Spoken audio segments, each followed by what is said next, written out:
സമത്വസുന്ദരമായ ഓർമ്മകളുടെ കാലത്തെ വീണ്ടും വരവേൽക്കുവാൻ നമ്മൾ തയ്യാറായി കഴിഞ്ഞിരിക്കുകയാണ്. അതാണ് തിരുവോണം. മഹാബലി ചക്രവർത്തി ഭരിച്ചിരുന്ന കാലഘട്ടം സമത്വസുന്ദരമായിരുന്നു. അവിടെ മനുഷ്യർ എല്ലാവരും ഒരുപോലെയായിരുന്നു.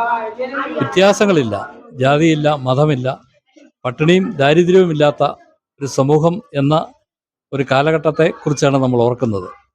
ആ കാലഘട്ടത്തിൻ്റെ ഭരണാധികാരിയായിരുന്നു മഹാബലി ചക്രവർത്തി എന്നതിനെക്കുറിച്ചാണ് ഐതിഹ്യ സങ്കല്പങ്ങളിലൂടെ നമ്മുടെ ഓർമ്മകൾ ഏടിയെത്തുന്നത്.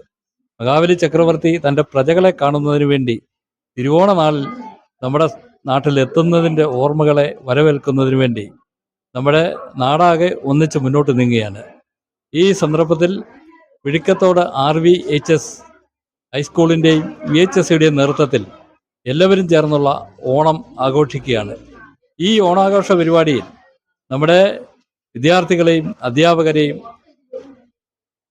പ്രിയപ്പെട്ട രക്ഷിതാക്കളെ എല്ലാവരെയും പങ്കെടുപ്പിച്ചുകൊണ്ട് ഇവിടെ സദ്യ ഉൾപ്പെടെയുള്ള കാര്യങ്ങൾ ഒരുക്കിക്കൊണ്ട് ഓണത്തെ വരവേൽക്കുന്നതിന് വേണ്ടി നമ്മൾ തീരുമാനിച്ചു. ഇന്ന് ഓണസദ്യയോടുകൂടി നമ്മളുടെ ഈ ഹൈസ്കൂളിൻ്റെ നേതൃത്വത്തിൽ ഓണാഘോഷം രാവിലെ മുതൽ കുട്ടികളുടെ വിവിധ പരിപാടികളോടുകൂടി ആരംഭിച്ചിരിക്കുകയാണ്. ഇത് ഏറ്റവും മെച്ചപ്പെട്ട നിലയിൽ നമുക്ക് ഈ സമൂഹത്തിൽ ഏറ്റെടുക്കേണ്ട ഒരു കാലഘട്ടത്തിൻ്റെ പ്രാധാന്യം കൂടെ വിളിച്ചറിയിച്ചുകൊണ്ട് മുന്നോട്ട് പോകാനാണ് തീരുമാനിച്ചിരിക്കുന്നത്. തീർച്ചയായും ഈ ഓണത്തിൽ പങ്കെടുത്ത മുഴുവൻ പേരെയും ഓർക്കുകയും അവർക്ക് ഓണത്തിൻ്റെ എല്ലാ ആശംസകളും നേർന്നുകൊണ്ട് ഞാൻ എൻ്റെ വാക്കുകൾ ചുരുക്കുന്നു.